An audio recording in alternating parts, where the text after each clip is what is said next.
Supreme court का ऐतिहासिक फैसला, चंडीगढ़ के मेयर होंगे आम आदमी पार्टी के कुलदीप, जश्न में डूबे कार्यकर्ता। रविवार रात तक सियासी गलियारों में चर्चा थी कि भाजपा एक बार फिर मेयर बनाने में कामयाब हो जाएगी। मनोज सोनकर ने पद से इस्तीफा दे दिया था ताकि दोबारा चुनाव हो सके। चुनाव में बहुमत साबित करने के लिए भाजपा ने आप के 3 पार्षद तोड़ लिए और रविवार देर रात उन्हें पार्टी में शामिल करा लिया। लेकिन सुप्रीम कोर्ट ने गेम पलट दिया। चंडीगढ़ मेयर चुनाव पर मंगलवार को सुप्रीम कोर्ट ने ऐतिहासिक फैसला सुनाया। चीफ जस्टिस डीवाई चंद्रचूड़ की अध्यक्षता में 3 सदस्यीय बेंच ने आदेश दिया है कि मेयर चुनाव में अमान्य किए गए 8 बैलेट पेपर मान्य माने जाएंगे, जिसके बाद आम आदमी पार्टी के कुलदीप कुमार को मेयर घोषित कर दिया गया। पीठ ने कहा कि याचिकाकर्ता को 12 वोट मिले थे। 8 मतों को गलत तरीके से अमान्य करार दे दिया गया।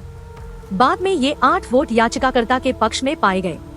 इस तरह 8 मतों को जोड़ देने पर याचिकाकर्ता के 20 वोट हो जाते हैं। लिहाजा आप पार्षद और याचिकाकर्ता कुलदीप कुमार को चंडीगढ़ नगर निगम के महापौर पद पर निर्वाचित घोषित किया जाता है। पीठासीन अधिकारी अनिल मसीह द्वारा भाजपा प्रत्याशी को विजेता घोषित करने का फैसला अमान्य है। बेंच ने कहा कि पीठासीन अधिकारी ने पहले तो महापौर चुनाव की प्रक्रिया में गैरकानूनी तरीके से तब्दीली की। इसके बाद उन्होंने 19 फरवरी को इस अदालत के समक्ष झूठ कहा। इससे पहले अदालत ने 30 जनवरी को हुए मतदान के बैलेट पेपर की जांच की। इसके बाद एससी ने कहा कि आप उम्मीदवार के पक्ष में डाले गए 8 वोटों पर अतिरिक्त निशान थे। कोर्ट ने कहा कि निशान लगे बैलेट पेपर गिने जाएंगे, जिसके बाद विजेता का नाम घोषित होगा। वहीं कोर्ट की टिप्पणी के बाद आम आदमी पार्टी में जश्न शुरू हो गया है। चंडीगढ़ के मेयर बने कुलदीप कुमार ने कहा कि मैं सुप्रीम कोर्ट को धन्यवाद देना चाहता हूं। यह चंडीगढ़ के लोगों और भारत गठबंधन की जीत है। इससे पता चलता है कि भाजपा अपराजेय नहीं है और अगर हम एकजुट रहें तो हम उन्हें हरा सकते हैं। सत्य की जीत हुई मान। सुप्रीम कोर्ट के फैसले पर पंजाब के सीएम भगवंत मान ने खुशी जताई।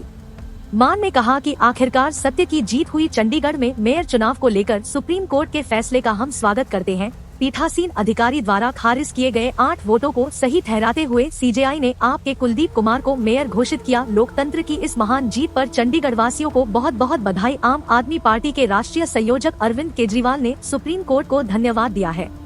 वहीं चंडीगढ़ कांग्रेस ने भी कोर्ट के फैसले पर खुशी जताई। फैसले को ऐतिहासिक और लोकतंत्र को बचाने वाला बताया गया। मेयर चुनाव में अब तक क्या क्या हुआ। 10 जनवरी यूटी प्रशासन ने 18 जनवरी को मेयर चुनाव के लिए अधिसूचना जारी की। 15 जनवरी आम आदमी पार्टी और कांग्रेस ने भाजपा को हराने के लिए गठबंधन की घोषणा की। 16 जनवरी आप और कांग्रेस के नामांकन पत्र वापस लेने पहुंचने के बाद नगर निगम कार्यालय में हाथापाई हुई। आधी रात को पंजाब और हरियाणा हाईकोर्ट ने चंडीगढ़ कांग्रेस प्रमुख एचएस लक्की की याचिका पर सुनवाई की, जिसमें एक पार्षद को अवैध रूप से हिरासत में लेने का आरोप लगाया गया। हाईकोर्ट ने रिपोर्ट मांगी। 17 जनवरी हाईकोर्ट ने याचिका खारिज कर दी क्योंकि यूटी ने दावा किया कि पार्षद अवैध हिरासत में नहीं है और सुरक्षा उनकी मांग पर प्रदान की गई थी। हालांकि अदालत ने स्वतंत्र और निष्पक्ष चुनाव कराने के निर्देश दिए। 18 जनवरी मेयर चुनाव के लिए पहुंचने पर आप और कांग्रेस पार्षदों को प्रवेश की अनुमति नहीं दी गई, जिसके बाद विरोध प्रदर्शन हुआ। पीठासीन अधिकारी के खराब स्वास्थ्य के कारण डीसी ने 6 फरवरी तक मतदान स्थगित किया। आपने 24 घंटे के भीतर चुनाव की मांग करते हुए हाईकोर्ट का रुख किया। 23 जनवरी हाईकोर्ट ने यूटी से 24 घंटे के भीतर अदालत में संभावित चुनाव की तारीख पेश करने को कहा, नहीं तो याचिका पर योग्यता के आधार पर फैसला करने की बात कही। 24 जनवरी हाईकोर्ट ने यूटी प्रशासन को फटकार लगाते हुए 30 जनवरी को सुबह 10 बजे मेयर चुनाव कराने का आदेश दिया। 30 जनवरी मेयर चुनाव में भाजपा ने गठबंधन को हराया। मनोज सोनकर मेयर बने। आपने पीठासीन अधिकारी पर 8 वोट को अमान्य करार किए जाने के आरोप लगाए और हाईकोर्ट का रुख किया।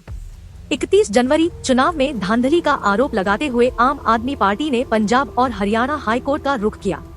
फिलहाल तुरंत राहत नहीं मिली है। अदालत ने चंडीगढ़ प्रशासन को नोटिस जारी किया है और 3 हफ्ते में जवाब मांगा है। 5 फरवरी आम आदमी पार्टी ने सुप्रीम कोर्ट का रुख किया। एससी ने पीठासीन अधिकारी अनिल मसीह की आलोचना की और कहा कि यह स्पष्ट है कि उसने बैलेट पेपरों को विकृत किया। यह लोकतंत्र का मजाक है, हत्या है। इस आदमी पर मुकदमा चलाया जाना चाहिए। 19 फरवरी को सुनवाई तय की गई। 18 फरवरी सुप्रीम कोर्ट में सुनवाई से एक दिन पहले मनोज सोनकर ने मेयर पद इस्तीफा दे दिया। इसके साथ ही आम आदमी पार्टी के 3 पार्षदों ने पार्टी छोड़ दी और भाजपा में चले गए। 19 फरवरी सुप्रीम कोर्ट ने अनिल मसीह को फटकार लगाई। बैलेट पेपर मंगवाए और 20 फरवरी को फिर सुनवाई तय की।